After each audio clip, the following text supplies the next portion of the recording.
Log of Captain Alistair Tourville, January 5th, 1907. Well, Happy New Year, I guess, and all the triumph and tragedy that comes with it. We lost the signalman. At least, I think we did. I'm not entirely sure he was ever here in the first place, to be honest. That probably don't make no sense, so let me try again. We have actual physical evidence that the person we knew as the signalman was in fact here on the Fearless. However, not long ago he vanished without a trace, save for some newspaper clippings he collected from one of the signal boxes on the Isambard line. Following the clues in those clippings, we found a semi-secret fifth signal box out near Hybris. Inside we found a corpse covered in fungus. Been it there a hell of a long time. Years, at least. All the signs point to that corpse being the signalman. Nearby we found a book which I know for a fact the signalman was working on while he was aboard the Fearless. So how in the hell had a dead man been serving aboard my engine for years?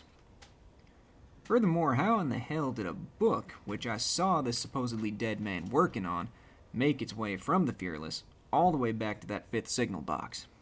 Don't make no damn sense. On more upbeat subjects, almost as if it was a parting gift from our long-departed signalman, the Fearless was finally made ready to mount that weapon I built out of the innards of the Scorn Fluke.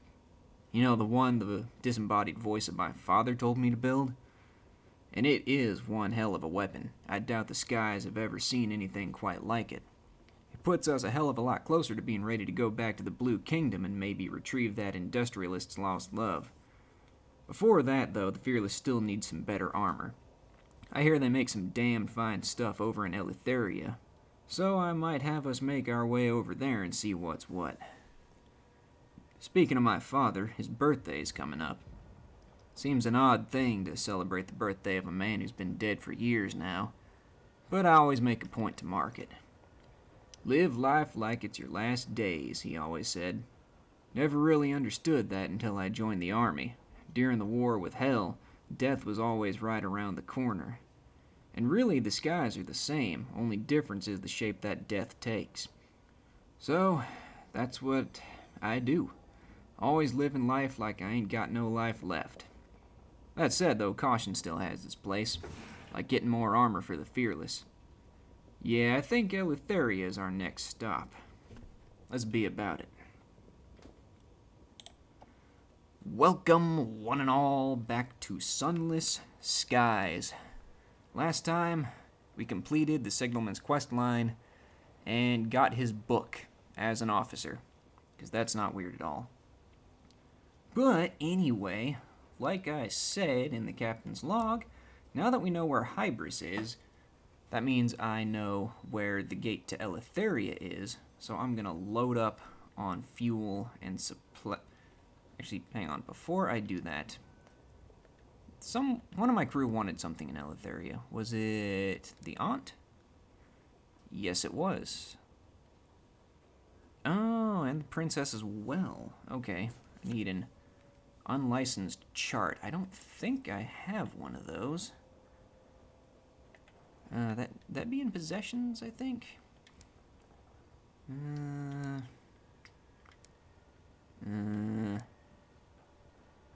Doesn't look like I do. So, give me 1 second.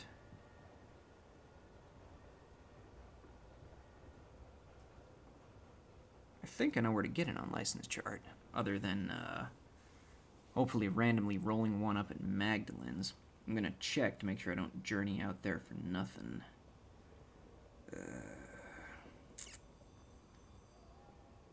Yeah.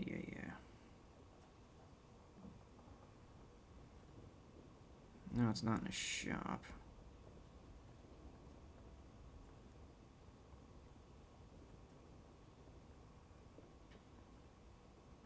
Come on.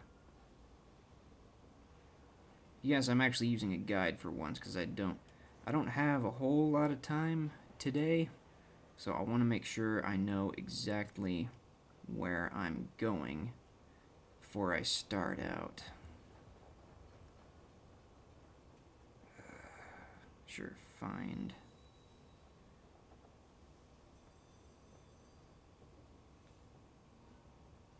thought I might be able to get one from the Tackities.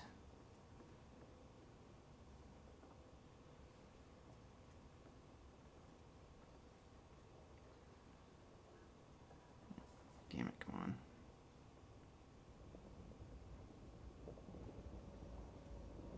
Sorry, I feel like I should have researched this before I started, but, well, I didn't know I was going to need that today.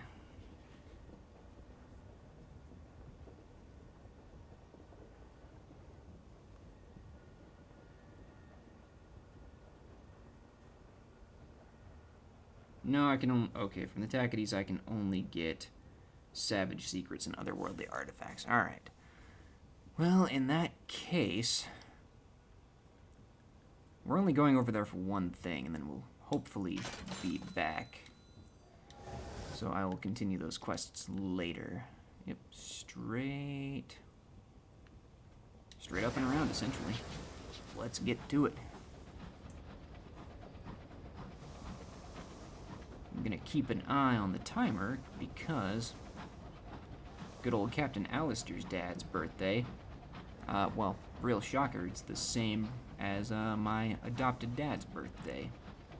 So that's coming up here in game and probably within the next couple of minutes or so.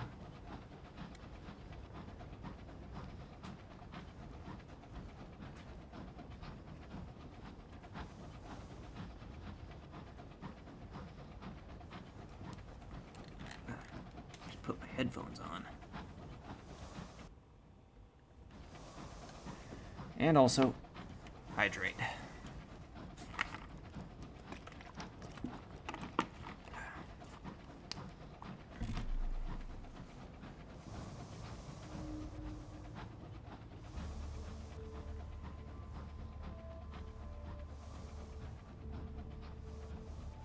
Huh.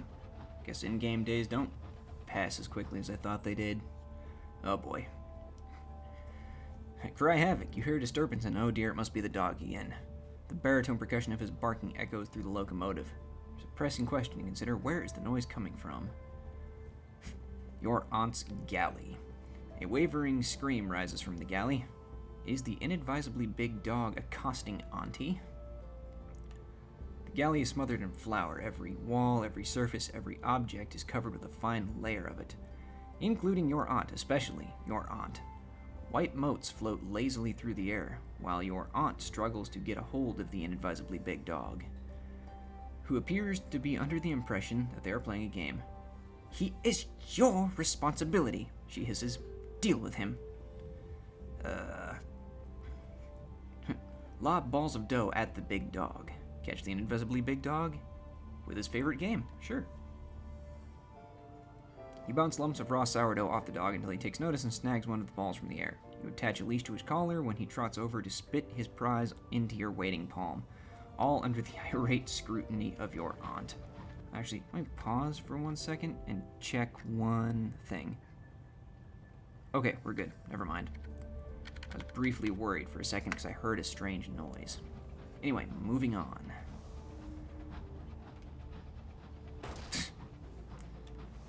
I got distracted when I was reading that. Aunt spends an hour lecturing on the necessity of dog-proofing the ship. The dog drooled on her shoes while she did. Yep, that sounds like a dog, all right.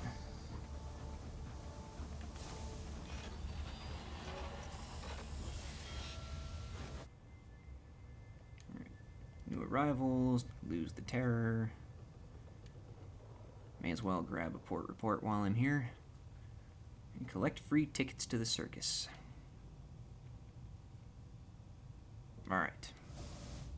Moving on.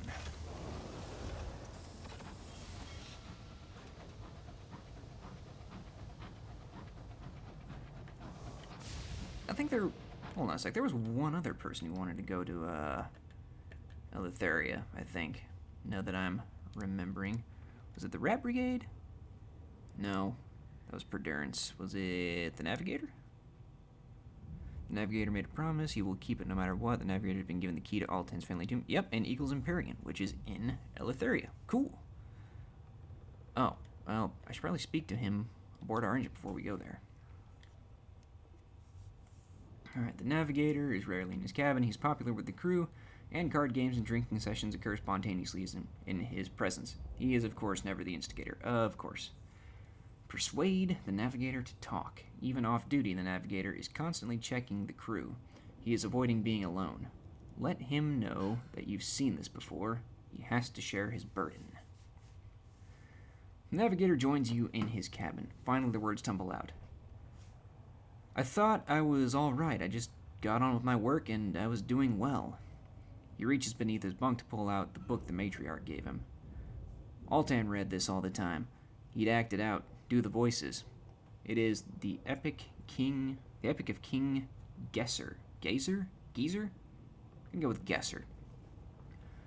Altan knew the true me. He shared his clothes, helped me bind my chest for the first time, got me into my first fist fight. The navigator sits up proudly. He was my best friend. When we were children, I made a promise to him. The navigator stared blankly at the book. Okay, cool. What did he promise, and why does it prey on him? The promise. When we were grown up, we would go exploring together. We'd go on great quests, do mighty things. The navigator takes several breaths before continuing. We'd be heroes. People would write stories about us. I'm exploring the skies, and the navigator turns his face away. He didn't even get to leave home. He wipes his eyes on his sleeve and stands resolute. I'm not going to break my promise. I will give him adventures worthy of King Gesser. Please, Captain, I want to go to the Eagle's Empyrean. I'm breaking him out of his tomb. Yes, Spicy Ranch, are you being a useless cat right now? You're certainly making a lot of noise over there. But I'll need your help. You'll need a visa to come with me. The London embassy there will give you one. He frowns. If you've not been to Eleutheria, the relay is near Hybris, in the Reach. Okie doke, cool. We actually have quite a few things to do.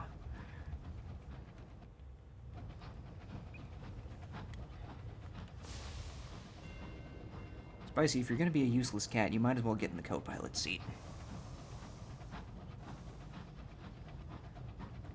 Or not. Or you can just sit there and stare at me. That's cool, too.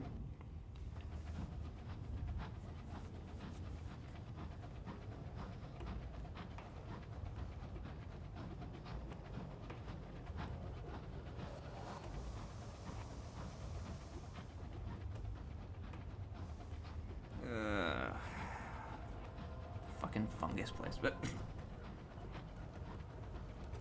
you know, you could have just walked around Spicy. You didn't have to pass right in front of my monitor. It's cool.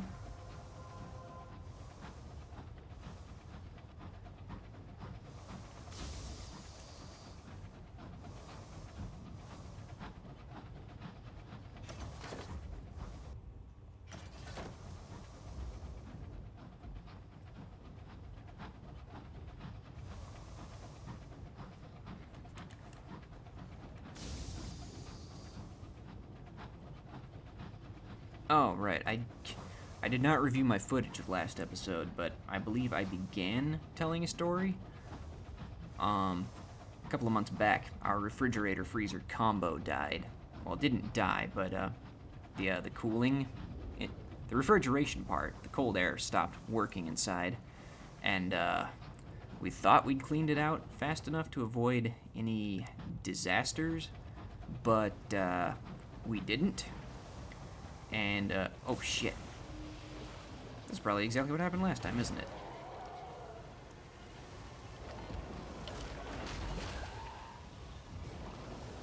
Ooh.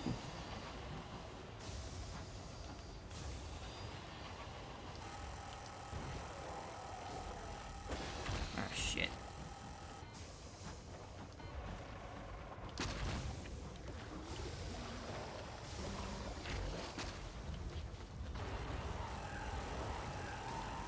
Adjust to these new weapons, man.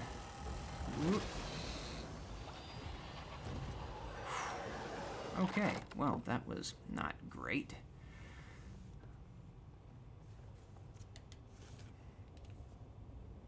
Sorry, my phone vibrated. 1 second. At least I got some hull back from it.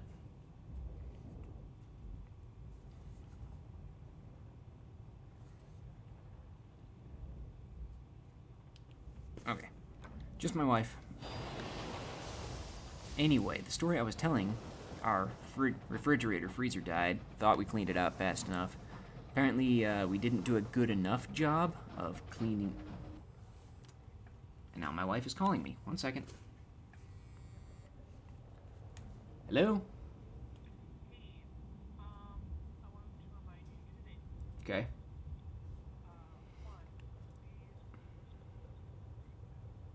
Okay.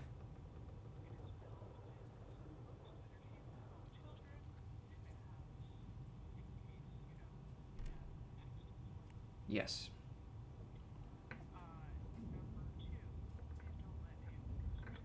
Okay.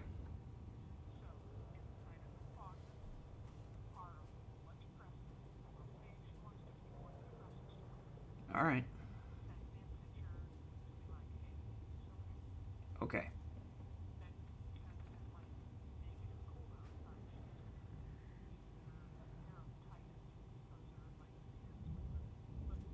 Yeah. Okay. Yep.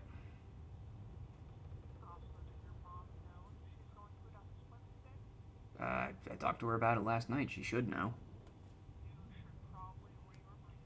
Okay.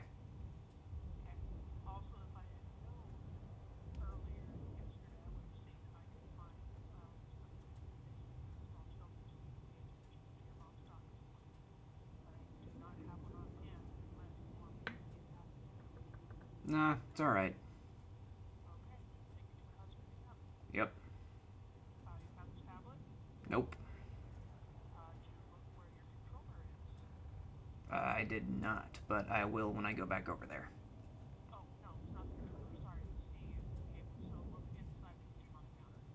Okay.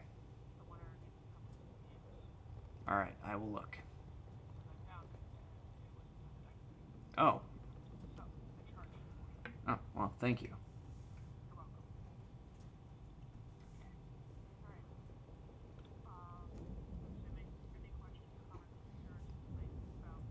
No, I think I got it.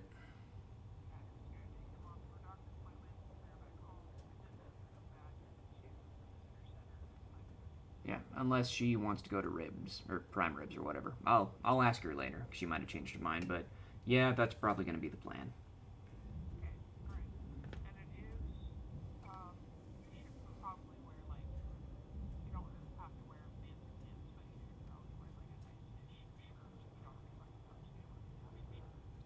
Okay.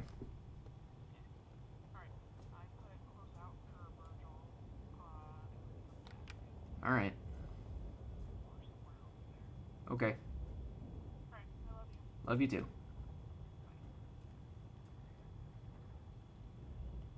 Sorry about that. Such is the life of a parent. Now, I'm gonna finish this goddamn story after I kill this marauder. I don't even remember where I stopped. Whatever. Our refrigerator and freezer died. We thought we cleaned out everything good enough. Apparently, we didn't clean out the freezer good enough. So, I guess to paraphrase Sam from Supernatural, it's not a freezer anymore, Dean. It's Darwinism. Like there was man, it started looking frighteningly like hybris inside that freezer. Oh, god damn it. An uninvited guest. A commotion in the cabins. The Stokers discovered a creature wrapped affectionately around his Toby jug, a gift from his aunt. Now I want to know what a Toby jug is. The creature is as long as your arm and looks like a leech bred with an eel. It is one of the guests. The guests are drawn to glimmers of sentiment in the broad, hard skies. One attracts others until they fill a locomotive like the meat fills a sausage. By the time they move on, you will have been mashed into paste. Well, that's freaking lovely. Googling Toby jug. It's pottery in the form of a seated person or the head of a recognizable person. All right, cool. Conduct a thorough search. If there's one, there may be more. No one knows how the guests communicate with each other across such vast distances, but somehow word gets out. All right, we got like a 1 in 4 chance. Fingers crossed. God damn it. Can never be sure. Your crew are thorough, even stripping panels from the walls to check the cavities behind. They locate and expel nearly half a dozen of the glistening, coiling creatures. Was that all of them? There's no way to be sure. Yay. Well, now I have to make it to Pan, because I think it's only at central ports that that you can get rid of guests. Well, I just went and fucked up my whole journey, didn't it? Well, we'll dock here at Hybris, just to see if maybe they can help us.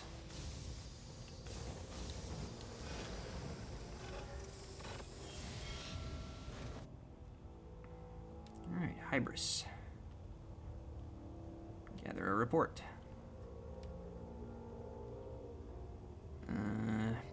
Nope, looks like we can't fix that here. Alright. Well, on to Pan, I guess.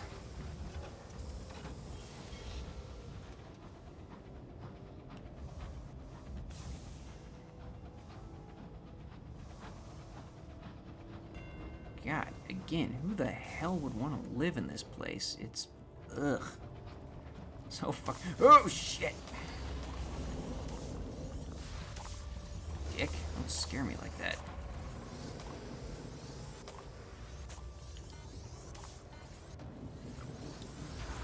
Yes, the wrath of heaven cares nothing for you.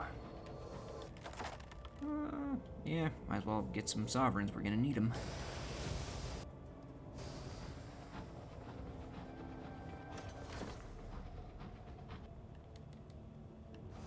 This way.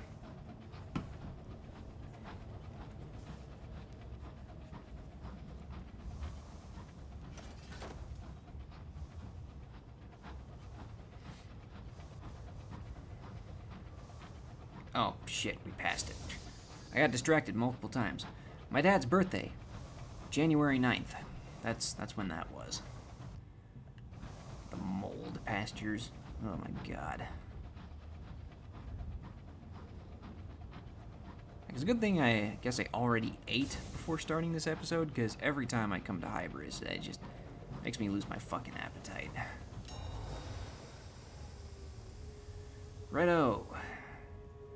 The Eleutheria Transit Relay, a stone edifice scintillant with sigils, encases a contrivance of steel and brass. This is a Singh-Jenkins relay, allowing transport via a loophole in some cosmic mandate to a far-flung district of heaven.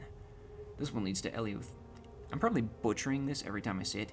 Eleutheria, a place of revolutionaries and malcontents. It is little used. Right, well, buy a travel permit. Only cost me 800 sovereigns. Superintendent eyes you sullenly from behind his bronzewood kiosk. Sure. A cheerful chap, the unkempt man greets you with a groan. When you inquire about the cost of a travel permit, he winces.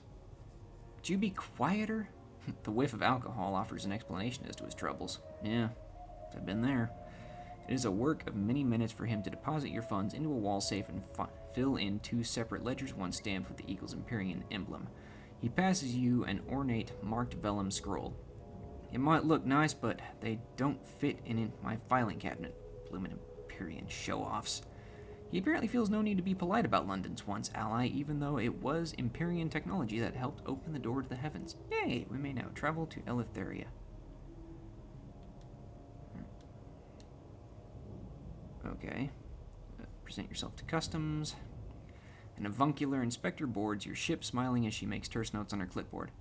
Captain, such a pleasure. Shall we begin? I'm almost positive we can make this as painless as possible. Nothing to declare, you have nothing to hide, and nothing to fear. A clean sweep. The avuncular inspector finishes her quick look around the ship. Excellent, Captain. I won't be needing this after all. She puts away the well-weathered red custom stamp in favor of a green one that looks almost unused. Return to your engine, eager to move on. Travel to Eleutheria. 1 savage secret, huh? So that's the price. 4 caddies of dried tea. Alright, well, it looks like next time I'm gonna have to start getting some savage secrets again. Alright, let's bounce. The workers here suffer from unremitting tedium. Relieve their ennui and they'll send you on your way. Away, the superintendent listens attentively, even taking notes. He has no intention of forgetting the slightest detail when recounting it to his subordinates. Once you're done, he's almost friendly, going so far as to walk you back to your locomotive. You're barely aboard when the hour loom starts up. The machinery grinds and stirs, the steam vents, the sigils of the edifice burn with sullen fire. A force like a great hand seizes your engine. The journey is disturbed. As you traverse the relay passage, some celestial beast thunders amidst the roots of the sky. Its lamentable bellow shakes the heavens.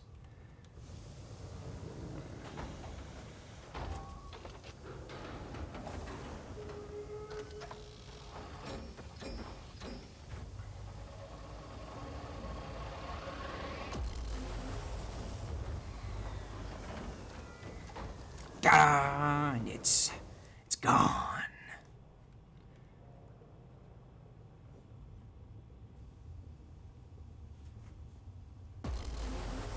Alright, where the hell are we now? Up here, huh? Alright, so to get to Pan, that means we need to go south. And if I remember correctly, this thing is broke as hell. Yep, a broken transit relay. The stone edifice has the same contrivance of steel and brass, but the metal is tarnished, the relay sigils are cracked and worn, the lights are out, the relay station is unmanned, and it seems from the layer of old frost has been for some time. Can it be made to work again? The doors to the control room hang open. You could attempt to operate the machinery yourself. Nothing. Not a glow, not a twitch.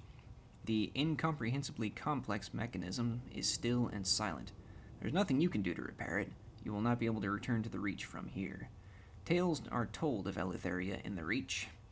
Skyfarers have returned with rare goods and stories of vast horrors, and almost certainly more recently than this relay went out of commission. There must be another way back. Yep, I happen to know exactly where that is. Well, not where in the physical sense, but I know the place I need to go to in order to get it. But for now, we gotta go to Pan.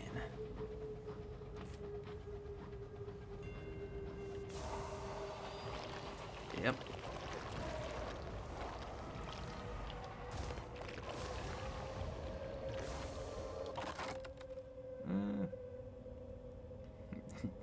A Griever defeated. Several globs of Griever remain. They continue to spew livid ichor into the sky.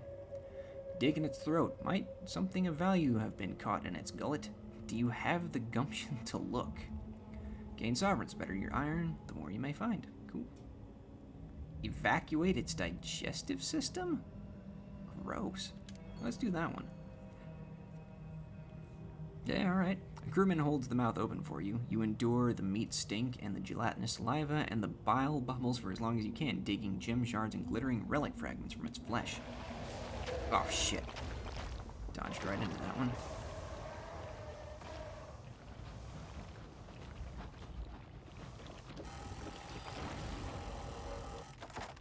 Alright, do it again. Wow, we failed. Shit, okay. And we lost a crew. You hold the mouth open while the crewman crawls in and digs splinters of precious stones from its throat, but he reaches through far, slips, and slides down the throat. His scream continues for a long time before vanishing into the distance, far longer than it should have been to reach the Griever's stomach. That's not disturbing at all.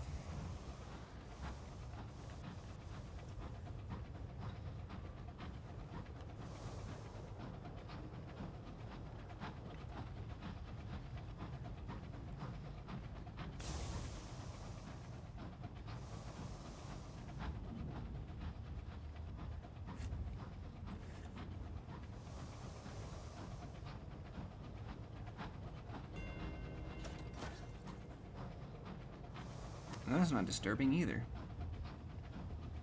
Look at all these campfires and stuff going on. At least I assume those are campfires. This place is almost as creepy as Hybris, just in a very, very different way.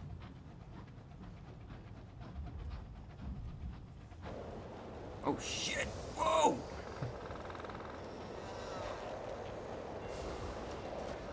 Well, that came out of fucking nowhere. Oh, and it's the opposite of the peacock wind. Fuck. Oh, god damn it. Guests in the galley. Your engine continues to play host to a burgeoning population of uninvited guests. This morning, a writhing torrent of the creatures poured from the pantry and oozed quickly away into their hiding spaces. They've been at the better biscuits. Shame.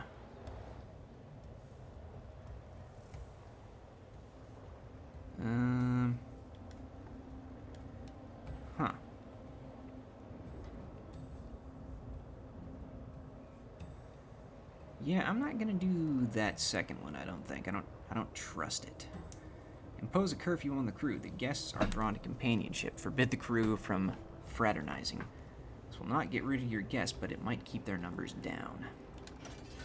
Fuck. Oh, shit, and I lost a crew. That's a problem.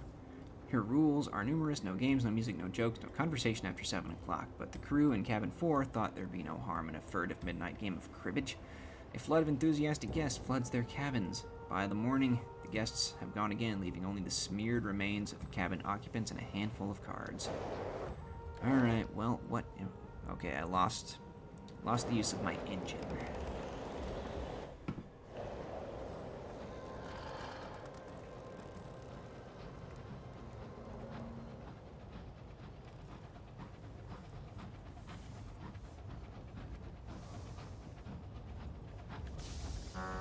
Oops. Trying to... Oh, shit. Okay, yeah, no, grievers... Good God, there's so many of them. I think we're almost there.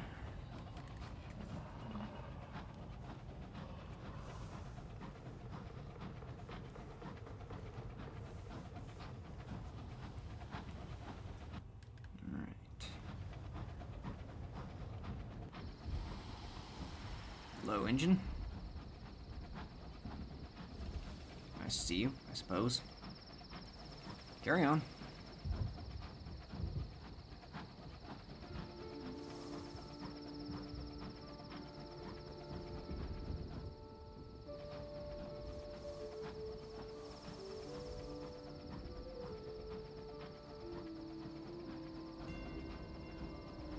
Bargainer's Bridge. Can you hear the pipes, Captain? The crewman asks, their eyes bright. Pan's a-callin'. Yes, it is. Here's hoping I can get some more crew.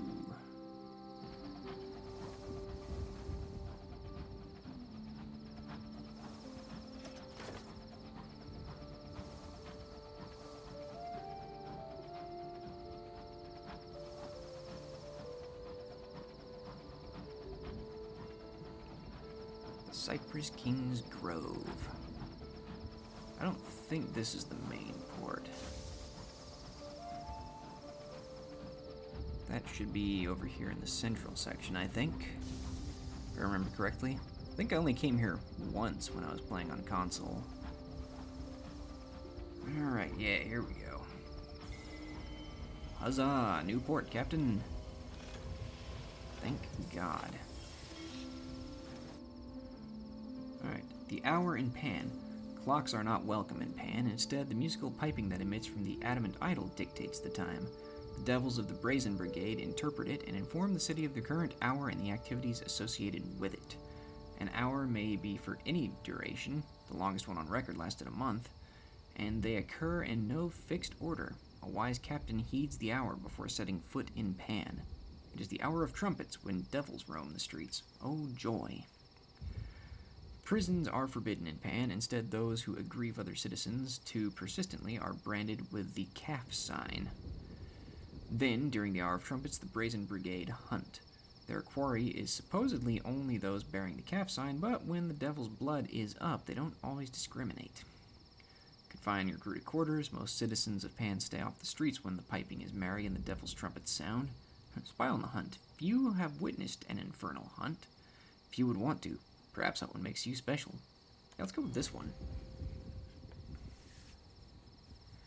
Even this shall pass. You huddle in the galley over Murgatroyd's fungal crackers and a ration of whiskey. Outside trumpets blare. A scream interrupts your forced conversation. You finish the crackers in silence. Eventually the idol's merry piping changes to a lilting lullaby. The hour of trumpets is over.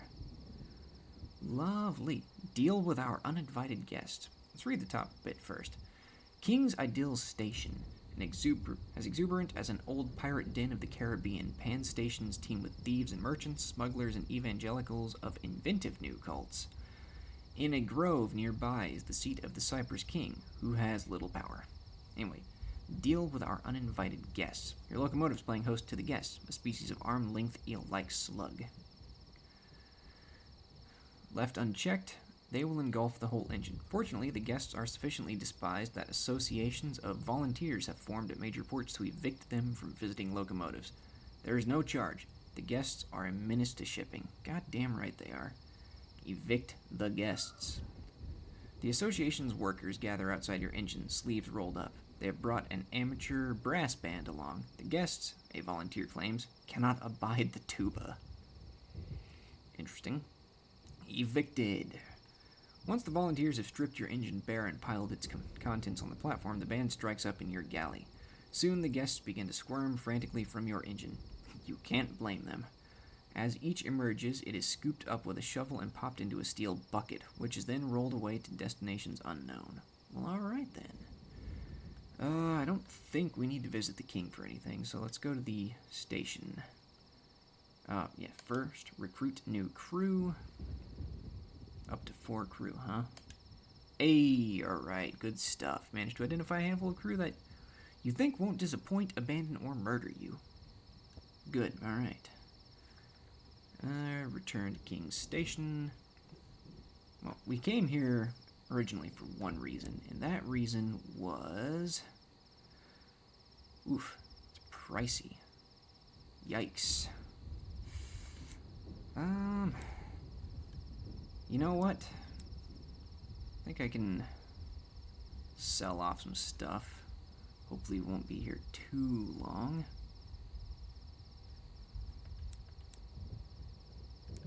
Like, I know I've got stuff in the bank, don't I? Yeah, all this stuff. Alright, I want to go to the night market, not Daedal in engineering. So I'll have some souls. Yeah, here we go. This is exactly what I'm not supposed to be doing with my treasure hoard, but god damn it, it's worth it. Anything else? Nope. There we go. Now we should be able to afford 2 Ross and adamant plating. Strong as the gates of hell, impenetrable as the mind of God, an elaborate motif of chained roses provides the perfect finish. Alright. Whoops, god damn it. I'm gonna buy off 2 of those. Get them set in. Fucking sick. And I don't think I can sell the other stuff here. Which is unfortunate, but I can always place them in the bank and sell them later. Alright. And I doubt I'll be able to sell them from the bank. But we will see. That would be a weird little glitch if I could. Alright. Now. Anyway, back to the station. Alright, King's Ideal Station. Here is Pan, the dusky heart of Eleutheria, built upon the sundered remains of a cathedral of the heavens, now overgrown with midnight groves. It is a refuge for rebels, outcasts, and pariahs, for the unloved, the unmourned, and the unbelievable. Several factions have claimed fragments of the ruins, but the central dock is a neutral ground. It heaves with crowds, and the air is filled with cries and music and raving and laughter. Alright, help your aunt find February. Your aunt attempts to find out what happened at the St. Dustin's Rendezvous have led you to Winter's Reside in the Calendar Council. Approaching Winter's Reside. I've sent back the card. She's expecting us, your aunt says, leading you through the tumbled ruin of Pan, limned by pale moonlight. She's sending a coach. We're to wait here. Your aunt rummages in her handbag as you wait. Boiled sweet, she says hopefully. It looks as if it could crack your jaw. Suit yourself. The only sound as you wait is the crunch of the sweet. And then slowly and silently a black carriage appears through the mist. The masked driver bids you enter the cabin. Your aunt does not hesitate to get in. Come along, she says impatiently, beckoning you inside. Alright. The sedan leaves you on the crooked street of Winter's Reside in front of a severe townhouse.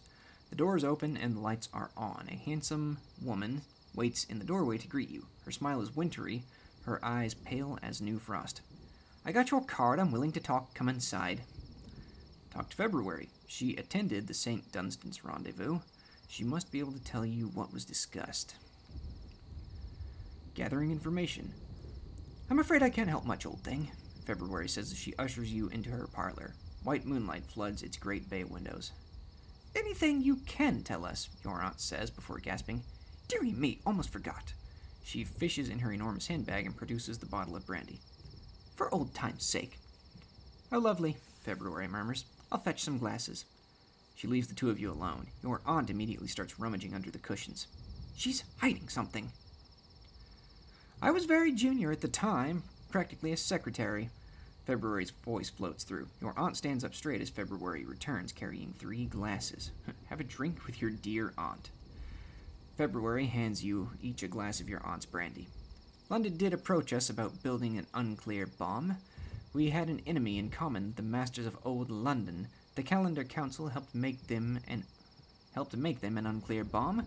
We used it to blow up the sun. She shrugs. But that's ancient history. Not sure why you bothered me with all this. Still, shall we raise a toast? To old acquaintances never forgot. Raise your glass. The brandy is amber as the death of a son. Your aunt's eyes are on February. February raises her brandy glass like a conductor preparing an orchestra. To the end of all tyrannies, to alliances forged for the breaking of chains. Your aunt nods and begins to sip her brandy. Her expression is worrying. Hazardous, almost. Seeing her drink, February follows suit. Drink. You're safe in your aunt's hands, surely. She is, after all, your aunt. Feign drinking. Better safe than sorry. I'm going with that one. You raise the glass to your sip and make as if to imbibe. Condensation from the glass drips onto your chin, and then you lower your brandy. Does this taste a little off to you? February asks, then keels over. Your aunt pours the remainder of her brandy on the floor. Dearie me, she's even more susceptible than I remembered. Very clever of you not to drink. Help me have a rummage through her papers, will you? You spend a frantic few minutes searching February until you discover a folio concealed in her left boot. This'll do, your aunt says. Now let's make sure we're not seen leaving. Learning about your inconvenient aunt. Your aunt has poisoned February and stolen her note. Oh dear. Right.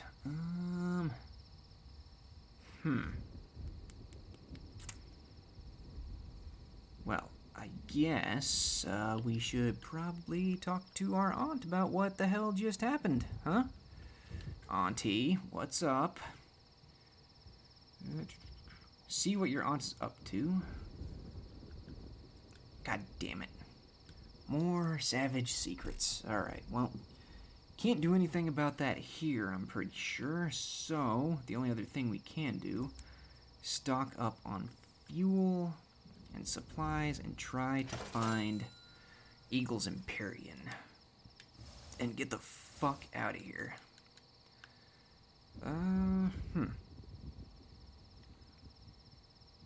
Let's start over this way and then just see if we can make a loop around here. That'll probably be the best idea.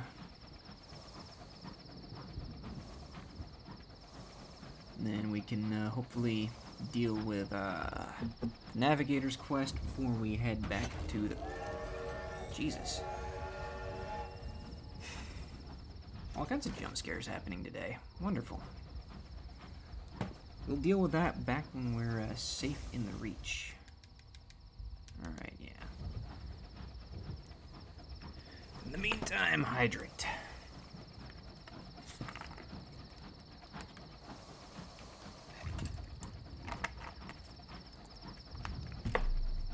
So what time is it? Gotta keep my eye on the clock. Alright, I'm good.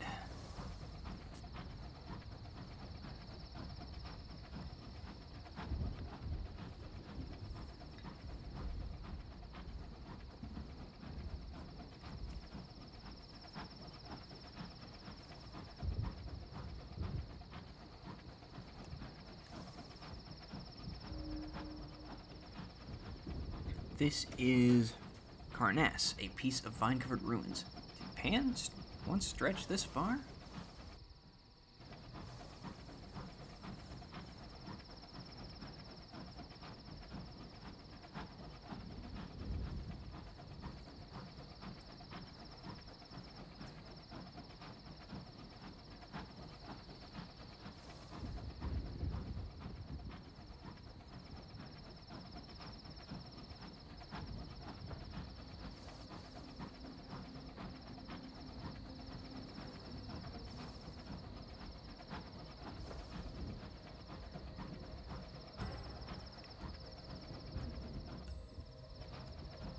this is nice.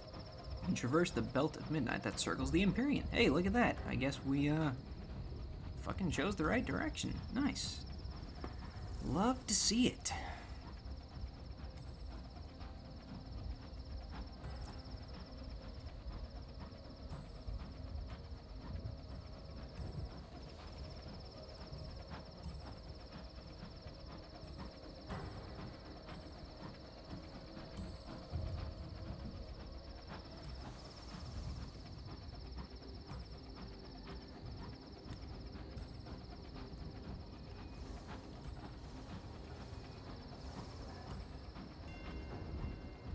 Moon's little sister.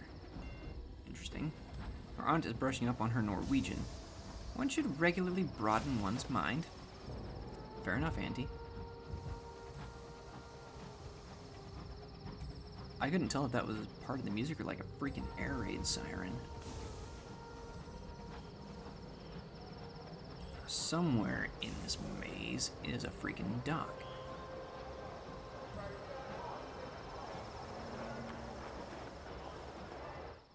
Yep. Hey, there's the relay. Wonderful. But I think the dock I need is over here.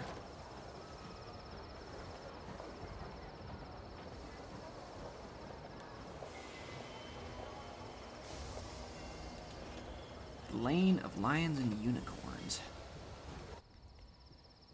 Oh, interesting. A little piece of Albion on the edge of the Empyrean. Here, Her Majesty's Embassy works tirelessly to maintain cordial relations with the Imperials. Cool. Recruit a feline eccentric.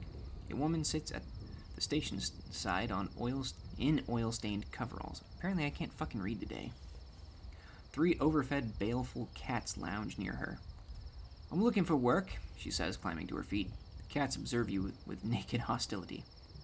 I'm afraid they're part of the package, she says, indicating them. Yeah, right. Recruit her. You always have room for a good engineer, even one with cats. Get a feline eccentric as a chief engineer that increases marriage by 6, heart by 2, and affiliation villainy by 1. Cool. Okie doke. As she climbs aboard, she pats your locomotive's boiler fondly. Hello, Ma girl. She makes her way toward her new cabin. The cats tangle around her feet, almost tripping her. Right. London's enclave. Her Majesty's Embassy dominates this little street, but the eagle stands above the lion and the unicorn on the street sign. London and the Khanate have worked together to enter the high wilderness, but their alliance since has been tenuous. It is preserved only by desperate diplomatic endeavor and a number of carefully preserved fictions regarding what the other is up to. Introduce yourself at the embassy. They might be glad to receive news of London. Few captains dare venture into Eleutheria. You can get a visa here, required to enter the Empyrean proper. Alright. A brisk welcome. The embassy is a fine example of Georgian architecture. Inside, the elegance gives way to a pandemonium of desks where bureaucrats minutely scrutinize their correspondence. Any mistake could trigger a summons to the Khan and the possible expulsion of the embassy. Each is hunched with age, with hair as white as lustrum snow.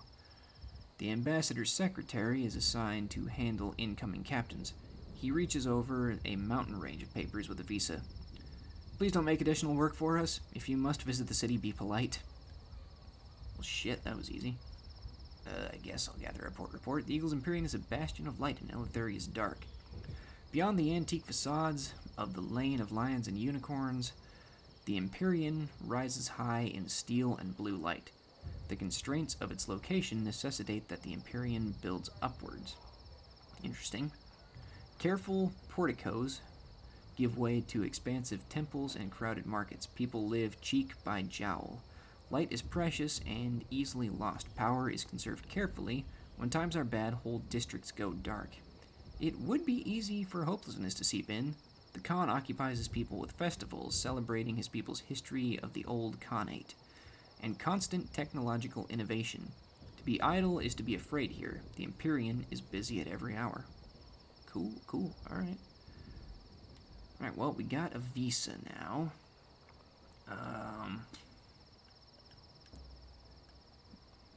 The visa checkpoint. Maybe that's where I want to go. The Empyrean.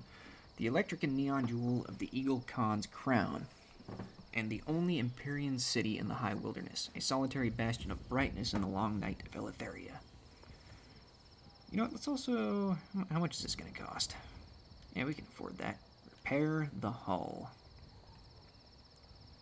Sweet. The Visa checkpoint. A modest checkpoint stands at the end of the lane of lions and unicorns. Visitors to the Empyrean must have their papers checked. There is a queue to get past the guards, but it moves efficiently. Have your visa checked by the guards. They are ready to inspect your papers. Ingress. You are welcomed to the one true civilization in Eleutheria. You are free to explore as any citizen. Cool. Alright, a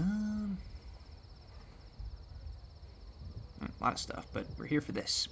Journey to the Borageral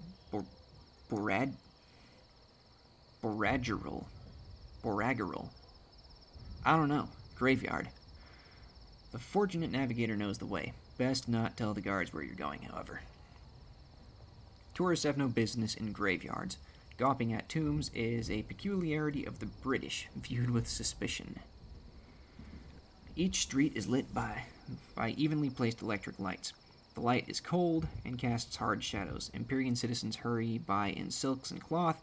There's always somewhere to be in the Empyrean. All who live here work. There is no space for idleness. Spot a bespectacled official. An imperial man has been following you since you left the lane of lions and unicorns. The bespectacled official sits next to you and adjusts his cravat. I need an observer to bring me the latest goings-on in Eleutheria. A traveler would suit my purposes very well. Perhaps we could discuss it over a little tea and a friendly game of mahjong. There's a little park on the lane of lions and unicorns. I'll be right by the rose bush. Walk away. A rose bush? The gentleman must be a member of the Rose Without Thorns, the Empyrean's foreign office. He wishes to spy on you. Give your assent. This may prove profitable. I mean, I don't really have anything to hide, I don't think. A nod is enough. The official adjusts his glasses. You go your separate ways. Lovely. Enter the Borageral Graveyard. Some of the stone tombs are as small as a locomotive's brig. Others are as large as bank vaults, with walls twice as thick. Electricity is not wasted on the dead. Instead, a caretaker regularly replaces the candles in every nook, on every corner of each plinth. And the embalmed rest in an unsteady gloom. Brooding stone shadow shifts uneasily. Steal the corpse. You have the key to the tomb, you just have to get the body out past the caretaker, back to your locomotive without anyone noticing. I'm going to distract the caretaker. She works in the flickering dark away from the Empyrean's electric light. Perhaps she'd appreciate hearing of the incandescently sublime. Wrapped. The caretaker sits with you on a low stone slab at the far edge of the graveyard. She listens in silence. A flaring candle catches something glinting on her cheek. When you leave, she remains in quiet contemplation. The navigator is waiting by the graveyard gate. He grins awkwardly. He has used rope to tie the corpse's desiccated wrists to its ankles and is wearing it like a knapsack. The corpse's head lolls against his shoulder, its embalmed face almost restful. Back at your locomotive, the navigator meets your eye, then bursts into incredulous laughter. Alright, we've fucking stolen a body. We should probably have a conversation with him about that, huh? Fuck. More things I don't have.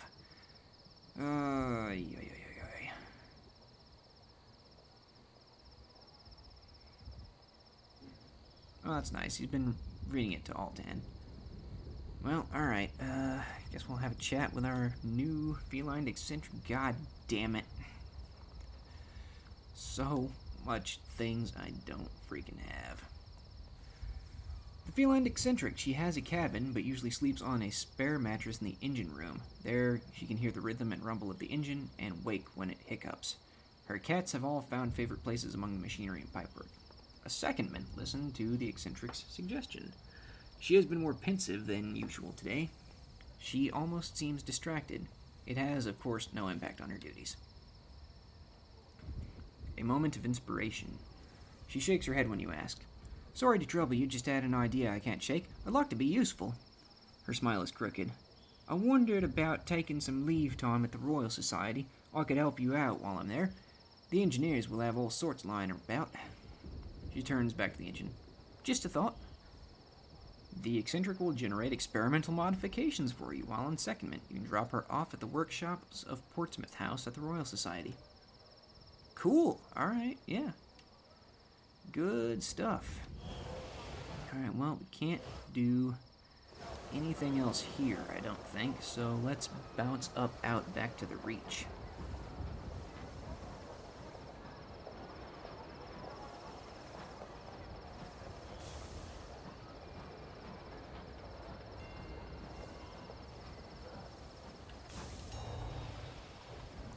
Take a quick hydration.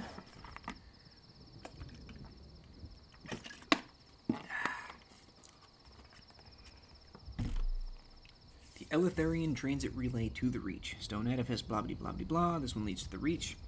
The tentative domain of Victoria. The Empyrean has staffed the relay with smartly dressed officials with military bearing. Londoners, of course, may not travel. On the magnanimity of the Eagle Con, you will have to pay. Naturally. Present yourself to customs. Avuncular inspector. Yep, nothing to declare. We've read that before. Return to the engine. Yeah, the only thing I can really do is, travel to the Reach. Alright, the official walks the entire length of your locomotive, makes probing questions about the weight of your cargo while carefully avoiding asking what it is. Finally, he heads into a small control booth, turns dials and prods lever, and makes minute adjustments across a huge board, turning the series of lights green. Best get aboard, Captain, quickly. The machinery grinds and stirs, the steam vents. Yep. Alright.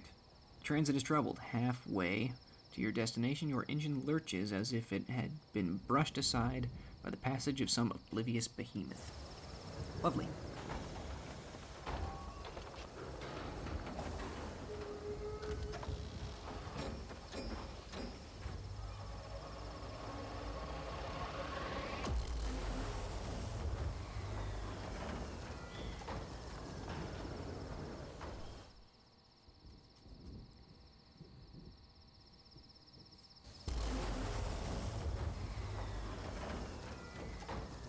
Well, wasn't that just a fun little jaunt?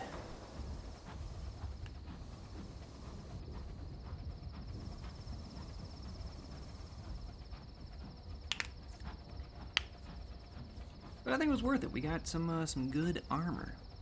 Best armor in the game, if I remember correctly. That should mean, other than our piddly little pea shooter here, that the, Fearless here is ready to kick some serious ass and take some names. Of course, we're almost broke, again, so I'll have to fix that at some point. But I don't think that, other than food and fuel, that I'll really need to be buying much stuff anymore. Splat.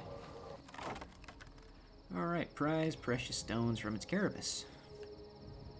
Man, that Wrath of Heaven just makes it so damned easy. What's the best way out, do I think?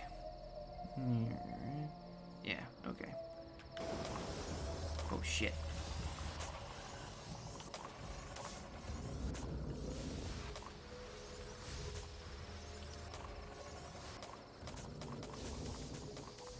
Well, you just took 2 hits from the Wrath of Heaven, my friend. Good on you.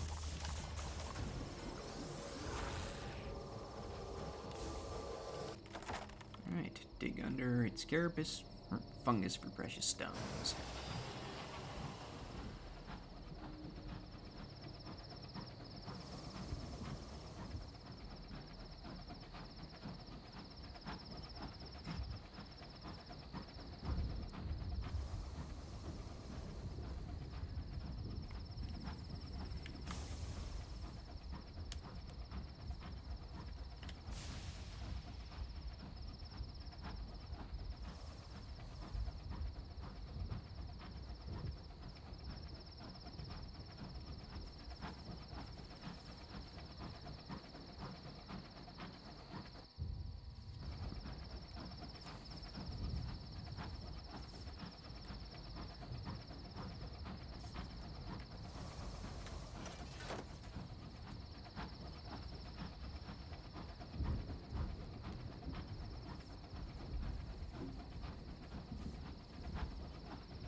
tiny span of sky, dappled with drifting spores. Gross.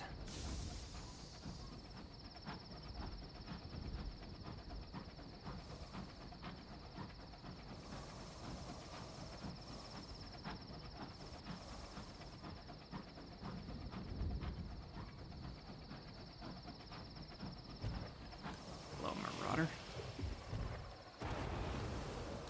Oh, shit.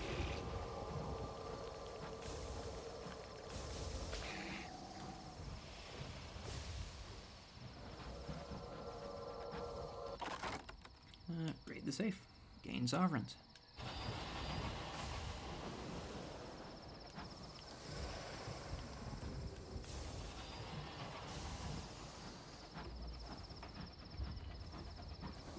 Might be the smartest cantankery that ever lived.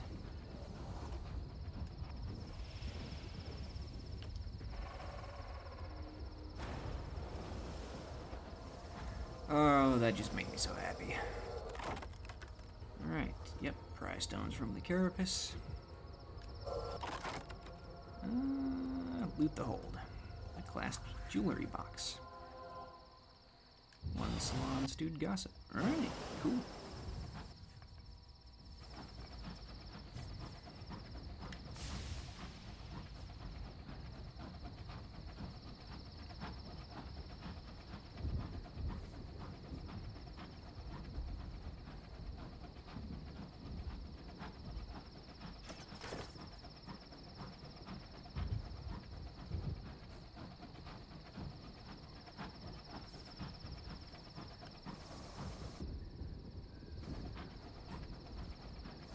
My daughter is making the weirdest freaking noises downstairs.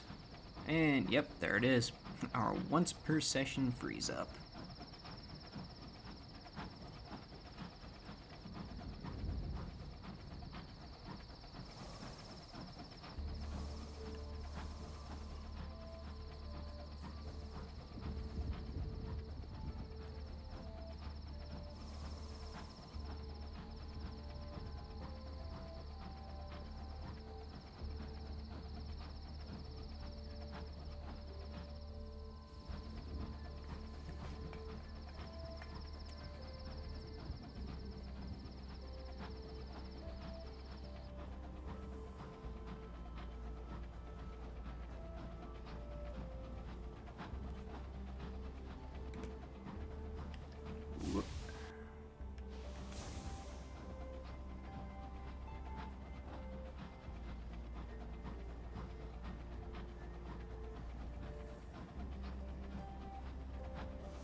Don't think I can get an unlicensed chart from you.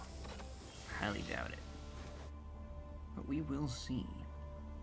Turn in the reports. What do we got? Salon stewed gossip and ministry stamp permit, and well, we do need an invitation to Perdurance, so may as well grab that while we're here.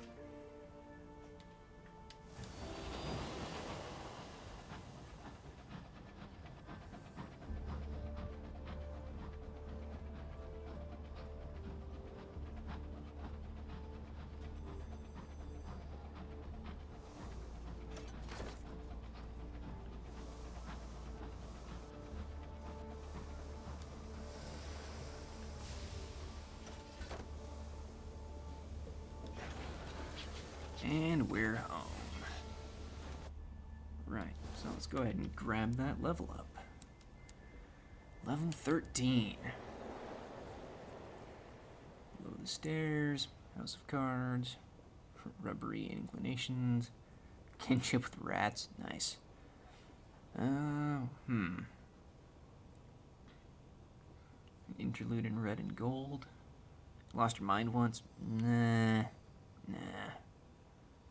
We're gonna go with kinship with rats. London's rats are persistent and ingenious. They are not well spoken, but they are at least spoken. They are also marvelously skilled engineers. Yeah.